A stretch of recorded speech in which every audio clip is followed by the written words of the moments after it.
Dari sini nanti kita ambil pelajaran bahwasanya asuransi terbaik buat anak-anak kita sebenarnya adalah kesolehan kita. Tak usah terlalu panjang ceritanya. Asuransi terbaik buat anak-anak kita adalah kesolehan kita. Coba cek surah Al-Kahfi ayat 80. Itu ada garansi dari Allah di situ.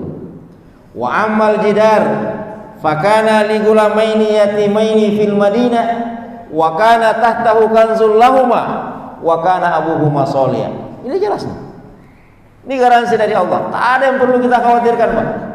Yang perlu kita khawatirkan kalau kita ini yang bermasalah.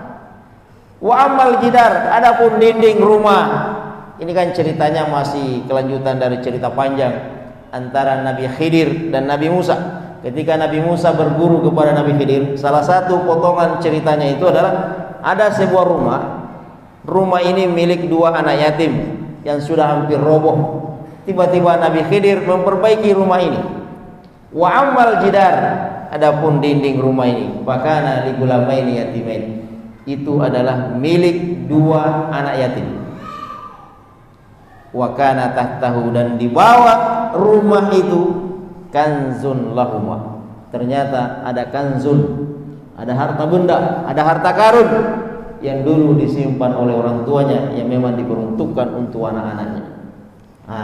Pertanyaannya, kenapa Allah mendatangkan orang-orang saleh sekaligus, ya, sekaligus Nabi Khidir? Kenapa Allah mendatangkan orang-orang terbaik seperti Nabi Khidir ini untuk memperbaiki rumahnya kedua anak yatim ini? Apa kelebihan anak yatim? Dan kenapa Allah menjaga harta benda anak yatim ini sampai tak ada yang mengambilnya? Ternyata kata kuncinya ada di ayat itu. Allah Allah Allah Allah, ma lana maulan siwa Allah. Bismillahirrahmanirrahim. Assalamualaikum warahmatullahi wabarakatuh.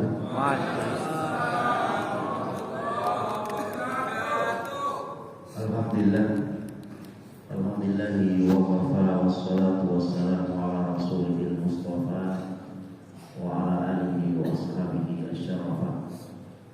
Asyhadu an la ilaha illallah wahdahu la syarika lah wa asyhadu anna Muhammadan abduhu wa rasuluh. Allahumma shalli ala sayyidina Muhammadin wa ala alihi wa ashabihi wa man tabi'ahum bi ihsan ila yaumiddin, amma ba'd. Allahumma 'allimna bima yanfa'una wa anfa'na bima 'allamtana wa hasbunallahu wa ni'mal wakeel, ni'mal maula wa ni'mal nasir, wa la haula wa la quwwata illa billahil 'aliyyil 'azim. Alhamdulillah, jamaah salat subuh yang dimuliakan Allah. Mari kita bersyukur kepada Allah pada subuh hari ini. Kita semua masih diberikan kesempatan oleh Allah untuk hadir bersama-sama di masjid yang mubarak ini. Mudah-mudahan ini insyaallah merupakan indikasi bahwasanya iman masih bersemi di dalam hati. Dan sebenarnya semua ada saatnya, ya. Ada saatnya kita tidur, ada saatnya kita bangun, ada saatnya kita bekerja, dan ada saatnya kita beribadah. Namun kata Allah Subhanahu wa taala, fa idza qudiyatis shalah fantashiru fil ardi wabtaghu min fadlillah. Dari ayat ini sebenarnya jelas bahwasanya yang harus menjadi prioritas kita itu adalah Allah dulu, baru yang lain. Fa idza qudiyatis shalah, kalaulah sholat sudah selesai ditunaikan, fantashiru fil ardh, silakan kembali kalian bertebaran di muka bumi, silakan kembali ke ladang masing-masing, wabtaghu min fadlillah, dan carilah rezeki yang telah Allah siapkan. Jadi sebenarnya tak ada kontradiksi antara Allah dengan aktivitas dunia kita. Antara masjid dan pasar itu tak ada jarak. Kalau bisa masjid dan pasar itu harus berdekatan. Antara Allah dengan tempat bekerja kita seharusnya harus selalu beriringan. Namun ada juga yang harus kita catat ya, bahwasanya ketika Allah Subhanahu wa taala menyinggung masalah urusan dunia ini, famshu fi manakibiha wa kulu min rizqi. Ketika Allah menyinggung masalah urusan perut, urusan pekerjaan kita, dunia kita, di situ Allah hanya mengatakan famshu, santai saja, cukup jalan kaki, jangan terlalu laju, jangan sampai urusan dunia kita gaspol. Famshu fi manakibiha wa kulu min rizqi. Al-masyu, masyu itu jalan santai. Tapi ketika panggilan Allah untuk urusan Allah dan untuk urusan masjid, apa kata Allah? Ya ayyuhalladzina amanu idza nudiya lis-shalah mi yaumil jumu'ah fas'au. Fas'au. Coba ketika Allah mengatakan idza nudiya lis-shalah, kalau datang panggilan Allah untuk urusan Allah, untuk urusan masjid, fas'au ila dzikrillah. Di situ Allah enggak lagi menggunakan kalimat al-masyu, tapi as-sa'yu. Ada namanya sa'i. Sa'i antara Safa dan Marwah. Itu bukan lagi hanya sekedar jalan biasa, Pak. Itu harus bergegas, harus cepat. Karena ada 4 km jarak yang harus kita tempuh di situ. Maka kata Allah, fas'au ila dzikrillah. Ini filosofi hidup itu sebenarnya, Pak. Jangan sampai kita balik, jangan sampai kita tukar. Untuk urusan Allah kita jantai, tapi untuk urusan dunia kita gaspol. Samalah tadi. Coba nanti bedakan setengah jam yang lalu dan setengah jam yang akan datang. Setengah jam yang lalu aspal jalan raya ini sepi, Pak. Ya, sepi orang lalu. Coba lihat nanti setengah 7, jam 7 macet depan itu. Itulah gambaran kita hari ini antara urusan Allah dengan urusan dunia kita. Tapi alhamdulillah lakulal kita bersyukur kepada Allah, kita semua masih diberikan iman oleh Allah untuk bersama-sama hadir di majlis ini. Amin ya rabbal alamin. Hadirin yang dimuliakan oleh Allah, ada satu kitab yang berjudul Alfu Qissah wa Qissah. Di situ disebutkan ada 2 khalifah, 2 raja, 2 sultan pada dinasti Umayyah. Umayyah ini jaraknya masih dekat dengan Rasulullah SAW, karena Rasulullah wafat tahun 10 Hijriah dan dinasti ini berdiri pada tahun 41 Hijriah. Jadi masih sangat berdekatan. Ada banyak raja yang pernah lahir di situ. Dinasti Umayyah ini kan terbagi 2. Pertama, ketika ibu kotanya di Damaskus, ini dari tahun 41 sampai tahun 132 Hijriah. Yang kedua, ketika dinasti ini dikudeta oleh dinasti Abbasiyah, sebagian besar rajanya lari ke Andalusia, Spanyol hari ini.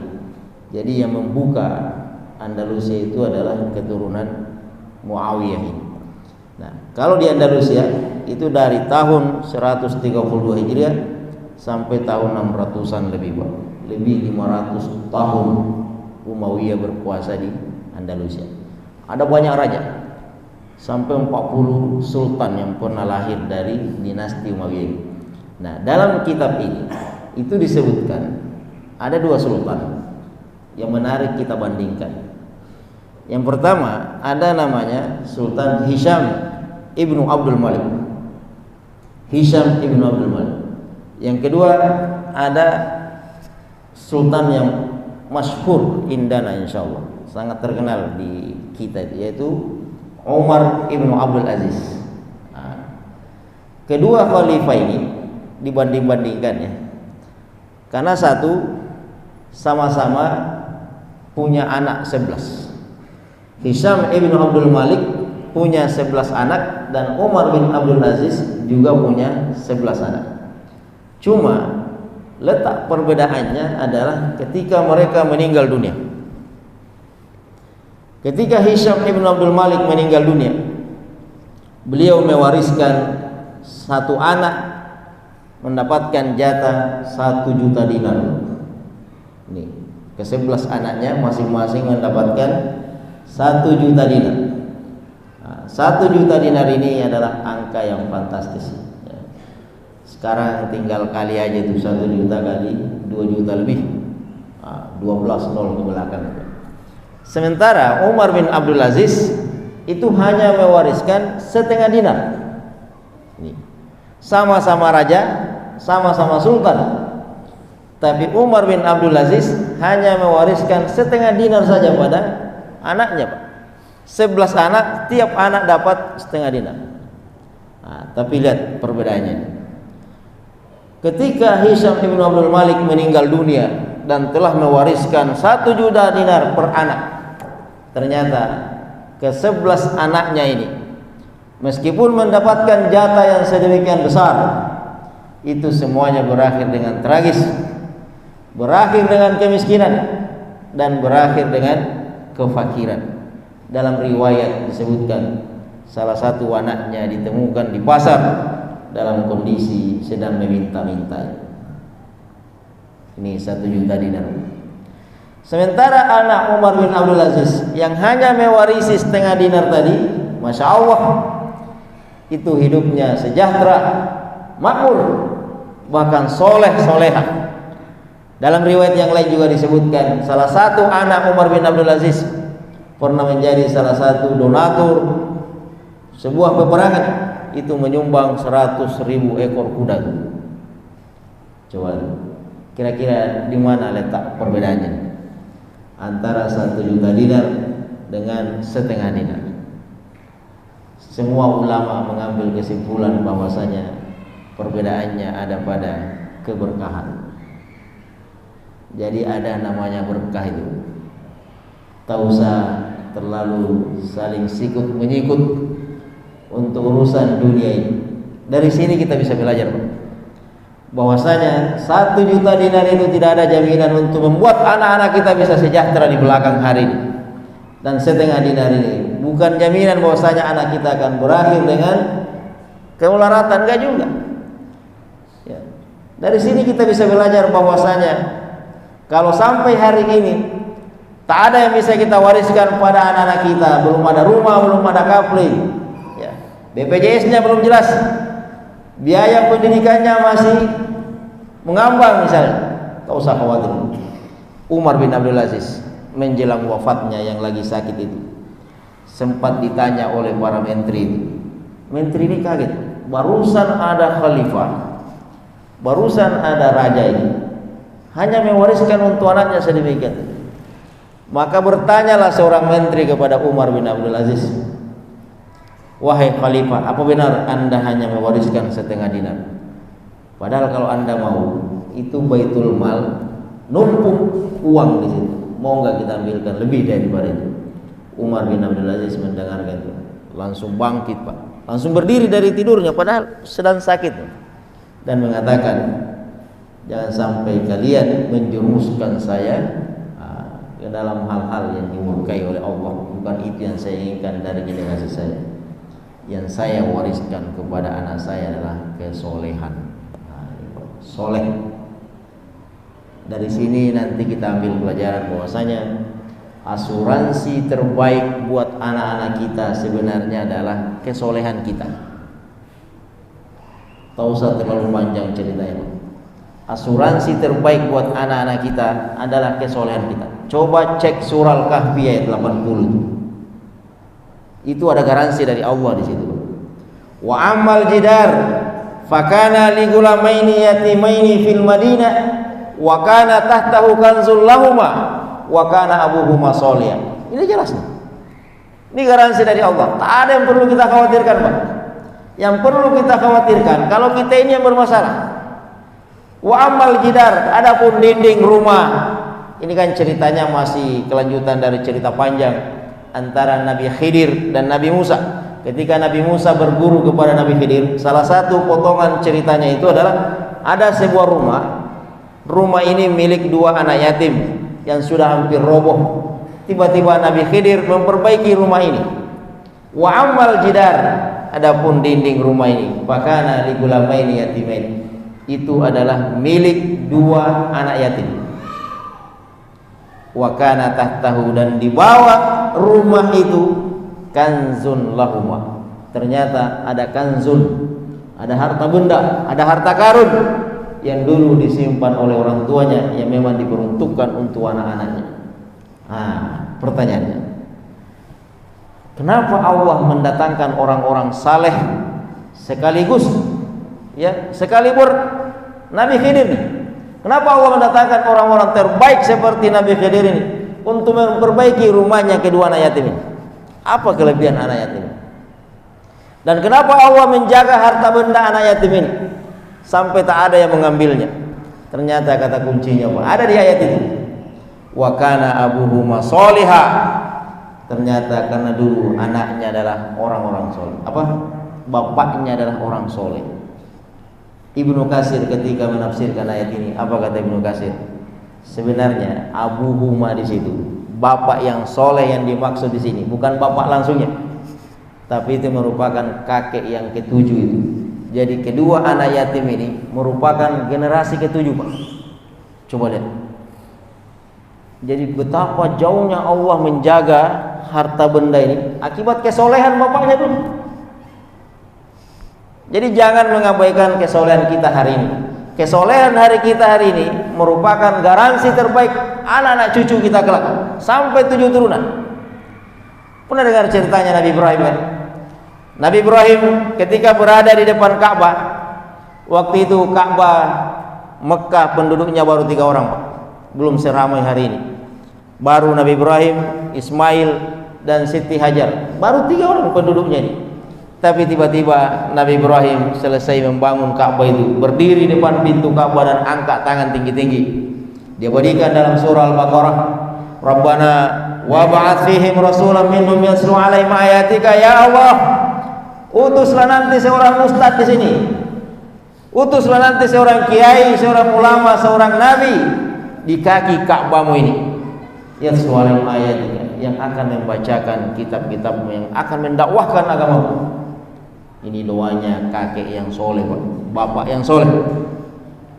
Berapa tahun baru Allah jawab doanya Nabi Ibrahim ini?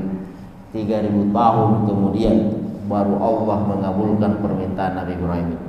3000 tahun baru lahir orang itu. Siapa? Nabi Muhammad SAW. Jaraknya 3000 tahun, Pak.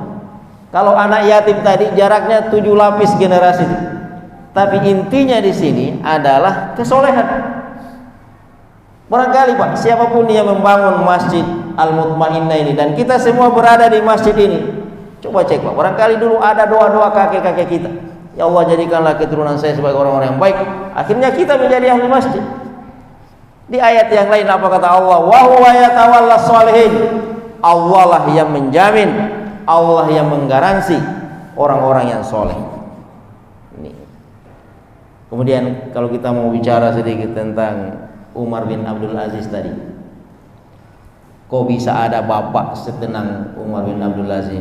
Kita hari ini, Pak, baru mikir biaya pendidikan anak aja udah stres kan. Ini Umar bin Abdul Aziz meninggal dalam kondisi nyaman, tenang. Ini setengah dinar untuk kamu, udah selesai. Setengah dinar ini 1 juta rupiah. Tapi tak pernah risau, tak pernah galau itu. Gimana cara lahir bapak seperti ini, Pak? Ternyata juga berkat kesolehan kakeknya. Umar bin Abdul Aziz ini kan bukan sembarang orang, Pak. Semua ulama sepakat, seandainya ada khalifah kelima, dialah orangnya. Khalifah Rasyidin kan ada 4 ya, Abu Bakar, Umar, Utsman, dan Ali. Cuma 4. Kata ulama, seandainya ada khalifah yang kelima, Umar bin Abdul Aziz lah orangnya. Saking hebatnya orangnya. Kenapa? Karena dialah satu-satunya pemimpin Islam yang pernah mewujudkan sabda Nabi. Apa kata Rasulullah 80 tahun sebelumnya? Nabi mengatakan, sayati zamanun ala ummati, akan datang nanti satu zaman, satu generasi di mana kalian akan mencari orang miskin, mencari orang fakir, kalian ingin memberikan mereka zakat, sedekah, infak, tapi tak ada orang miskin yang kalian dapati.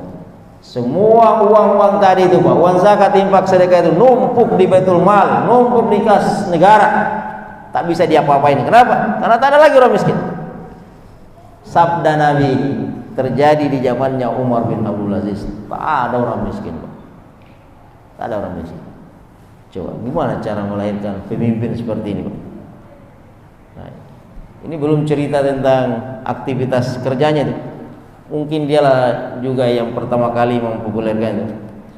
Kita kan biasanya di perumahan ya, RT RW tertulis besar-besar depan rumah situ 24 jam untuk warga kan. Nah, kalau Umar bin Abdul Aziz tak berlaku itu, Pak. Umar bin Abdul Aziz kalau sudah menjelang azan maghrib itu pintu rumahnya, pintu istana udah ditutup. Makanya pernah didemo oleh warganya itu. Wahai Khalifah, wahai Amirul Mukminin, kenapa ketika menjelang malam Anda menutup pintu buat kami? Kami ini banyak keperluan. Apa jawaban Umar bin Abdul Aziz? Kalau semua waktu saya buat kalian 24 jam waktu saya, kapan saya bisa berhadapan dengan Allah Subhanahu wa taala? Jadi Umar itu di siang harinya adalah seorang pejabat, di malam harinya adalah seorang ahli ibadah. Nah, coba kita cek, Pak, siapa Umar bin Abdul Aziz ini? Ternyata Umar bin Abdul Aziz ini adalah cucunya Umar bin Khattab, bukan orang lain. Cucunya Umar, cucu, bukan cucu ke samping, ini cucu langsung ke bawah. Dan proses mencari anak seperti ini. Jadi Umar ini, Pak, Umar bin Khattab, sang kakek, beliau ini kan punya anak laki-laki ya.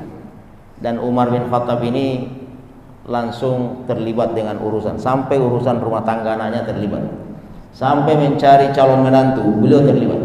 Beliau nggak mau anak-anak ini mencari pasangannya sendiri, karena biasa kalau kita mengabaikan peran orang tua, nah, jadi hikmah orang tua itu tak dapat anaknya. Kalau anak dibiarkan sendiri mencari calon pasangannya, itu biasanya bablas. Itu menurut Umar bin Khattab. Nah, suatu ketika beliau mencari calon menantu, jadi belusukan tengah malam. Beliau kan orang pertama kali yang belusukan, turun ke lapangan, biasanya bawa gandum, dibawa ke rumah-rumah itu.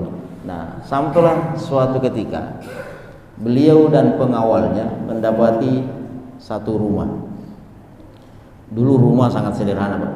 Kalau orang diskusi ngobrol di dalam rumah, orang bisa mendengarkan di luar, saking sederhananya rumah itu. Nah, di rumah itu ada ibu-ibu janda ya, ibu-ibu pedagang jual susu di pasar. Kemudian dia punya anak perempuan putri itu. Nah, terjadi diskusi hebat malam itu. Jadi ibu ini curhat sama anaknya dan minta pendapat. Wahai anakku, bagaimana pendapat kamu ini? Kita di pasar kayaknya hanya begini-begini aja dibanding para pedagang Yahudi. Yahudi ini kalau berdagang kan segala hal dipakai. Mereka dapat untung besar. Kenapa? Karena mereka jual susunya itu dicampur air. Sementara kita tak ada campurannya, untungnya sedikit. Apa kata putrinya? Wahai ibu, bukankah perbuatan seperti ini sudah dilarang oleh Khalifah Umar bin Khattab? Ini kan tak boleh, sudah ada kebijakan dan ada aturannya. Nah, apa kata ibunya? Tapi kan Umar tak tahu kalau kita orang Yahudi aja enak-enak aja di pasar, nggak pernah juga ditutup dagangannya. Nah, ketika putrinya ini menjawab, Umar bin Khattab yang dari tadi nguping di luar terhentak mendengarkan jawaban putrinya. Apa kata anak putrinya? Aina Allah ya amma, aina Allah. Wahai ibu, kalau Umar bin Khattab tidak tahu, ya, tidak melihat perbuatan kita ini, fa aina Allah? Terus di mana Allah? Kalau Umar bin Khattab mungkin bisa lalai daripada kita, tapi CCTV Allah itu 24 jam mengawasi kita. Inilah yang membuat Umar bin Khattab langsung jatuh cinta di luar. Langsung manggil pengawalnya, tandai rumah ini. Besok harinya singkat cerita, disuruhlah anak laki-lakinya nih, kalau tak salah namanya Asim. Coba cari tahu rumah itu, tanya siapa ibunya dan siapa anak gadisnya itu. Nah, ketika balik, wahai ayah, saya sudah tahu dan sudah tanya-tanya. Apa kata Umar bin Khattab? Itulah calon istrimu itu calon istri. Dan tahu enggak, ketika Umar bin Khattab menikahkan anaknya dengan putri penjual air susu ini. Dari rahim penjual susu inilah lahir Umar bin Abdul Aziz tadi. Ini kesolehan, soleh, penting yang namanya soleh. Nah, jadi yang ingin kita bahas pada pagi hari ini adalah bagaimana mengasah diri kita ini supaya bisa setidaknya dapatlah percikan-percikan kesolehan seperti tadi. Kayaknya kalau mau sampai di levelnya Umar bin Khattab ini berat ya. Kalau mau sampai pada level Umar bin Abdul Aziz tadi, Pak, Masya Allah banget. Coba baca biografinya, apa testimoni istrinya. Saya heran dengan suami saya ini. Tiap malam dari Isya sampai kadang sampai subuh, Pak, tak tidur. Bukan karena begadang, bukan karena ngopi, zikir, beribadah pada Allah. Ini sosok. Padahal statusnya waktu itu Umar bin Abdul Aziz sudah menjadi khalifah. Khalifah itu tampuk kepemimpinan tertinggi dalam Islam. Dinasti Umayyah waktu itu. Jadi bagaimana caranya supaya kita bisa menjadi orang-orang soleh, Pak? Manalah tahu nanti kita bisa mewariskan pada anak-anak kita ini jaminan dan asuransi terbaik dari Allah Subhanahu wa taala. Jadi ada namanya wirid. Ada namanya wirid, Pak. Ini mumpung kita masih bulan suci Ramadan. Apa itu wirid? Wirid ini beda dengan amalan. Kan ada juga namanya amalan, ada wirid. Belum tentu amalan itu menjadi wirid, Pak.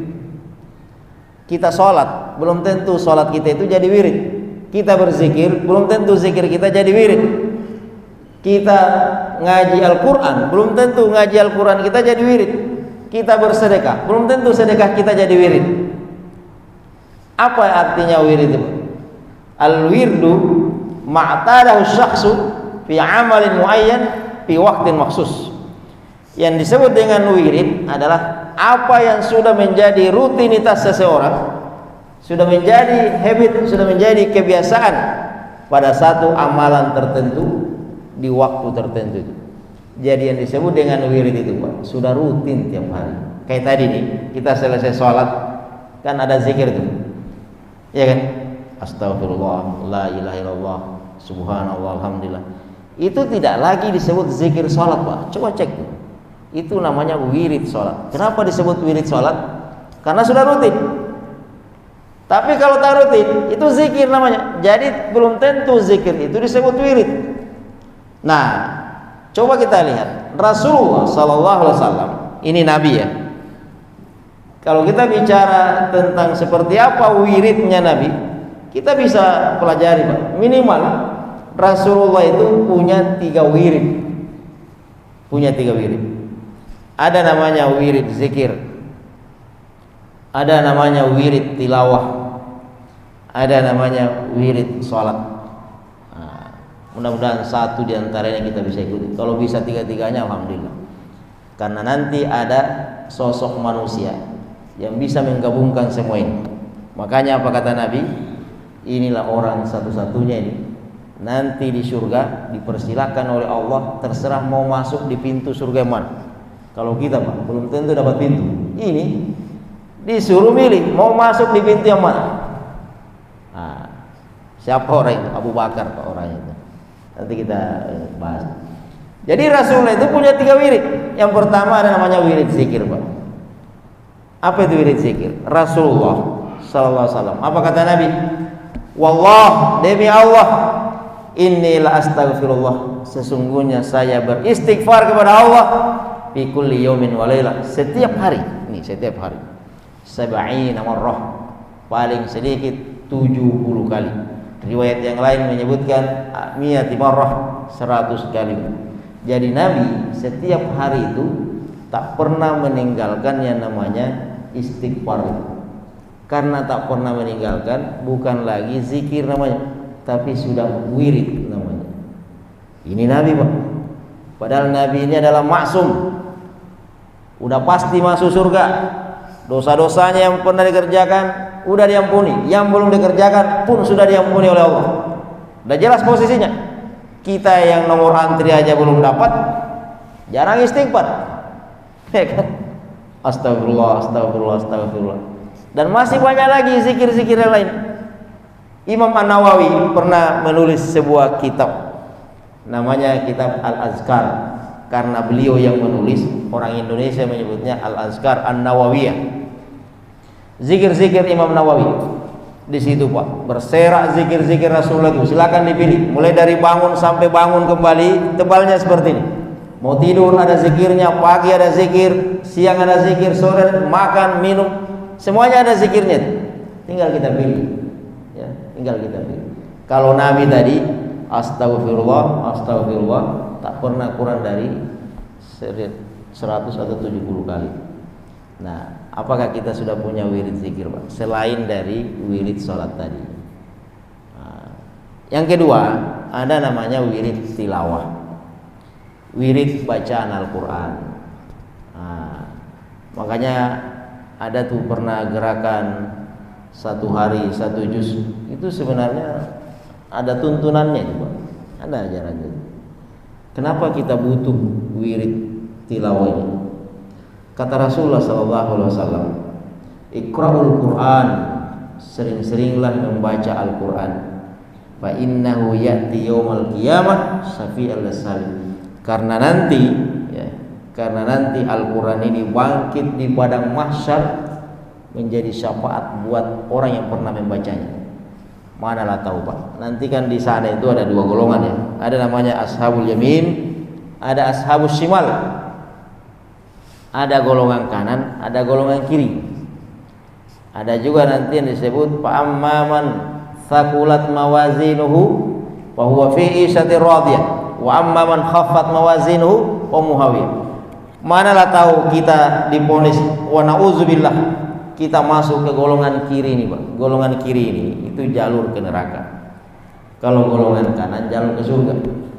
Nah, tengok-tengok nanti itu jalurnya tuh. Kalau agak berat ke kiri, wah ini udah na'udzubillah. Nah, atau wa amma man khaffat mawazinhu, siapa yang ringan timbangan kebaikannya, udah gampang ditiup angin ke kiri itu. Nah, ketika kita sudah diponis ke kiri ini Pak, apa yang kita tunggu? Tak ada lagi. Makanya dalam Al-Quran itu banyak sekali ucapan-ucapan orang kafir yang dia berikan oleh Allah dalam Al-Quran. Apa kata orang kafir? Ya laitani, ya laitani, ya laitani.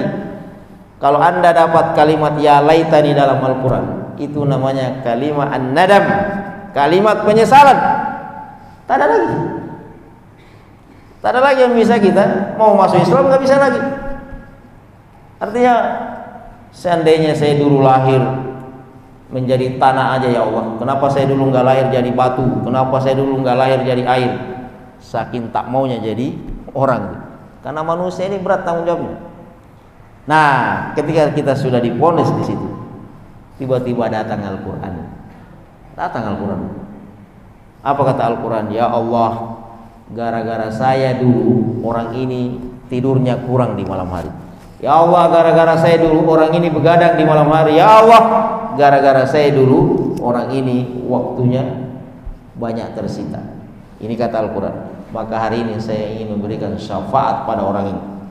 Baru Pak, yang tadinya diponis masuk neraka, alhamdulillah ponis masuk surga. Cuma pertanyaannya, apakah kita sudah punya wirid tilawah ini? Kalau ada di antara kita buka Al-Quran hanya pas bulan suci Ramadan, itu belum wirid namanya Pak, itu baru tilawah namanya, itu baru ngaji namanya. Kalau ngajinya baca Al-Qurannya hanya pas Ramadan, itu belum bisa menjadi wirid, baru ngaji biasa Pak. Yang disebut dengan wirid tilawah kalau tiap hari sepanjang masa. Sepanjang masa. Pernah dengar kan ucapannya Imam Syafi'i dalam riwayat Imam Syafi'i ini Pak, entah amalan yang mana nanti yang membuat Imam Syafi'i ini masuk surga. Ilmunya aja Pak udah cukup mengantar semua orang NU di Indonesia ini yang beribadah, pasti Imam Syafi'i dapat saham pahala di situ. Karena ilmunya kan mazhab Syafi'i. Tapi ternyata Pak Imam Syafi'i ini, kalau kita mungkin udah ongkang-ongkang kaki tuh, tapi Imam Syafi'i dalam riwayat disebutkan untuk ngajinya saja tilawah Al-Quran.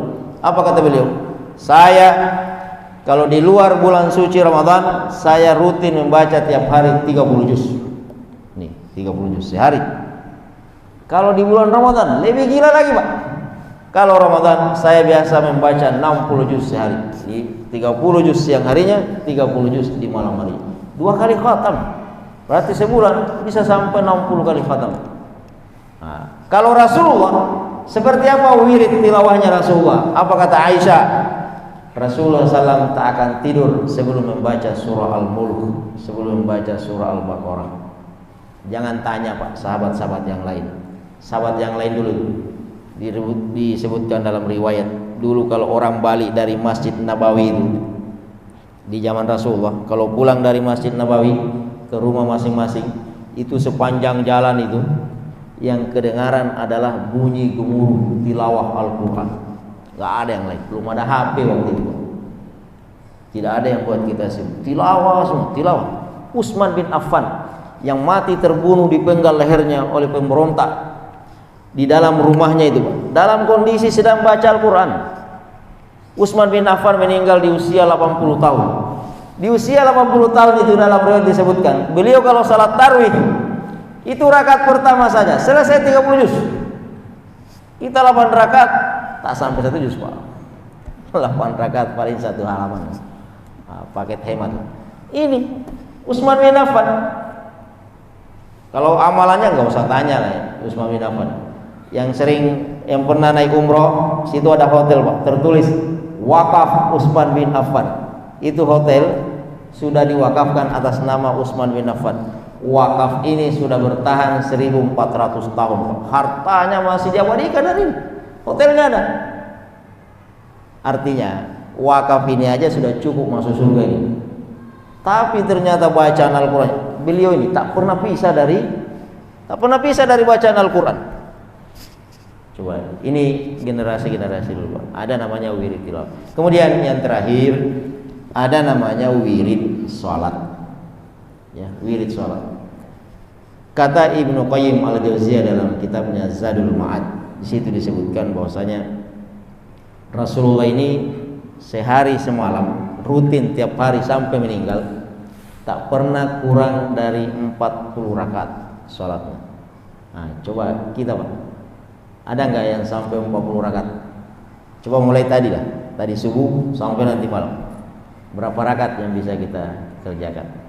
Kalau Rasulullah rutin, karena rutin makanya disebut wirid sholatnya Rasulullah. Ada namanya wirid sholat. Jadi bukan cuma zikir tuh namanya wirid, sholat pun ada wiridnya. Jadi sholat Rasulullah itu 40 rakaat, tak pernah kurang. Yang mana 40 rakaat itu? 17 rakaat ya. Nah, pertama 17 rakaat, yang 5 waktu. Kalau ini insya Allah kita sama lah.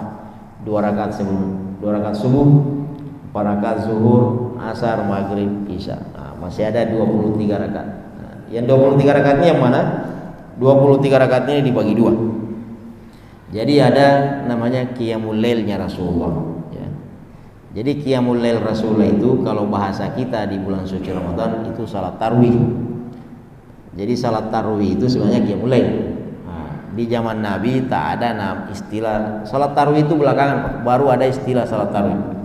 Ya, di zaman Rasulullah tak ada istilah salat tarawih. Di zaman Rasulullah namanya qiyamul lail. Nah, Rasulullah setiap malam, bukan hanya bulan suci Ramadan saja, setiap malam itu tak pernah kurang dari 11 rakaat qiyamul lailnya. 11 rakaat. Makanya kalau tanya Rasulullah seperti apa salat tarawihnya Rasulullah, Rasulullah itu salat tarawihnya 1, tidak pernah habis isya. Nah, yang kedua, tak pernah berjamaah di masjid. Dulu pernah awal-awal berjamaah sekali 2 kali, habis itu dihentikan. Nah, salat tarawihnya dikerjakan di rumah sendiri. Yang keempat, beliau salat tarawih tengah malam sampai subuh. Nah, yang kelima, beliau salat tarawihnya 11 rakaat. Nah, jadi itu kalau nanya Rasulullah. Terus gimana dengan kita nih? Udahlah berjamaah, habis isya 23 rakaat. Nah, itu dikerjakan oleh dan dimulai oleh Khalifah Umar bin Khattab. Salah nggak? Nggak ada yang salah, Pak. Apa kata Nabi? alaikum bisunnati, ikutilah sunnahku, wa sunnah khulafair rasyidin, dan ikutilah sunnahnya 4 khalifah ini, Abu Bakar, Umar, Utsman dan Ali. Siapa yang memulai 23 rakaat? Umar. Kata Nabi, ikuti sunnahnya. Berarti sunnah juga, Pak. Jadi yang 11 rakaat sunnahnya Rasulullah, yang 23 rakaat sunnahnya Umar bin Khattab, itu juga merupakan sunnah Rasulullah. Yang salah yang tidak salat tarawih, Pak. Ini belum seberapa. Kalau Imam Malik itu 36 rakaat. Abu Hanifah 99 rakaat. Imam Ahmad lebih gila lagi, Pak. Pernah tembus sampai 300 rakaat salat tarawihnya. Dan bisa juga, Pak, kita salat tarawih itu paling minimal 1 rakaat. Itu udah disebut salat tarawih itu. Ada yang pernah mengamalkan. Presiden, khalifah, siapa dia? Khalifah pertama dinasti Umayyah. Namanya Muawiyah, pendiri dinasti Muawiyah itu kalau salat tarawih qiyamul lail hanya 1 rakaat. Kan salat witir. Witir itu qiyamul lail. Definisi qiyamul lail itu semua jenis salat malam yang kita kerjakan, mulai dari habis isya sampai subuh, apapun salat yang kita kerjakan itu sudah disebut qiyamul lail. Dan bisa juga disebut salat tarawih. Nah, jadi kira-kira gitu. Udah berapa ini? Nah, 17 tambah 11 berarti 28. Ada 12 rakaat lagi, dan inilah yang mencukupkan wirid salatnya Rasulullah. Itulah yang biasa kita sebut salat sunnah rawatib, Bapak Ibu sekalian. Salat sunnah rawatib, salat sunnah qobliyah dan ba'diyah. Nah, ini terbagi 2. Ada yang muakkad, ada yang ghair muakkad. Yang muakkad ini levelnya sudah hampir wajib. Kalau mazhab Hanafi menyebutnya wajib, karena Nabi tak pernah meninggalkan. Kalau ditinggalkan diqadha. Ada yang ghair muakkad. Yang ghair muakkad ini kadang dikerjakan, kadang tidak dikerjakan. Seperti qobliyah maghrib. Qobliyah maghrib itu Nabi kadang sholat, kadang tidak. Qobliyah isya. Qobliyah isya ini malah tak pernah kita dapatkan riwayat Nabi pernah qobliyah isya, enggak pernah. Nah, tapi nanti ijtihad ulama itu. Nah, yang mana yang 12 rakaat yang muakkad, dan inilah yang tak pernah ditinggalkan Rasulullah, 2 rakaat sebelum subuh. Nih, jangan tinggalkan itu. 4 rakaat sebelum zuhur. 4 rakaat ini bisa 2 pola, Pak. Pola pertama bisa masna. Bisa 2 rakaat salam, 2 rakaat. Bisa juga pola yang kedua sekaligus 4 rakaat 1 kali salam. Nah, bisa itu. Kemudian 2 rakaat sesudah zuhur. Kemudian 2 rakaat sesudah maghrib dan 2 rakaat sesudah isya. Itulah 12 rakaat qobliyah ba'diyahnya Rasulullah tak pernah ditinggalkan, yang mencukupkan 40 rakaat. Dan mengenai 12 rakaat terakhir ini secara khusus Nabi pernah mengatakan, man hafadha, siapa yang menjaga rutin, ya, fi kulli yawmin wa lailah, setiap hari dan malam, sintai asyara rakaat, menjaga 12 rakaat tadi, maka apa kata Rasulullah? Bunya lahu baitun fil jannah, maka Allah akan membangunkan buat dia sebuah rumah di surga. Artinya apa, Pak? Pasti kita masuk surga. Tak mungkin rumah di surga kita di neraka. Tak mungkin. Pasti masuk sana, pasti masuk surga. Menjaga 12 rakaat ini saja udah dapat jaminan. Nih. Jadi ini wirid Rasulullah SAW.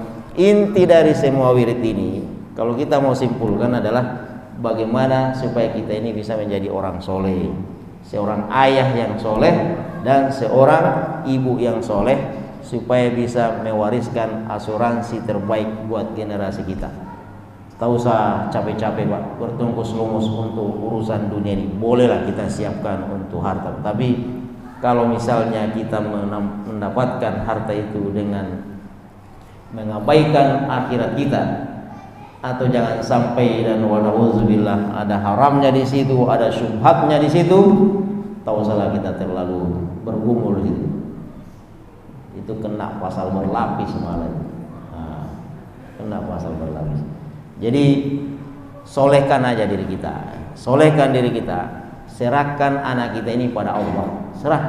Serahkan. Apa kata Umar bin Abdul Aziz tadi? Ya, kalau makannya, minumnya, dia punya akal. Ya, nanti dia bisa cari uang sendiri. Tapi kalau ruhiyahnya yang bermasalah, ininya yang bermasalah, apa ada jaminan? Ada orang yang bisa memperhatikan anak-anak saya di kemudian hari? Tak ada. Jadi sekali lagi mari kita mensolehkan diri kita. Kesolehan sebenarnya bukan hanya untuk diri pribadi kita, Pak, tapi efeknya sampai 7 turunan. Kalau Nabi Ibrahim tadi, Pak, itu sampai 3000 tahun. Terlepas apakah dia seorang nabi atau seorang rasul, tapi di situ kita bisa belajar bahwasanya kesolehan kakek-kakek kita dulu itu bisa berimbas kepada anak-anaknya, termasuk kita semua yang masya Allah udah menjadi ahli masjid sampai hari ini. Jadi kurangnya mohon dimaafkan, minallahi musta'an wal istiqlan. Assalamualaikum warahmatullahi wabarakatuh.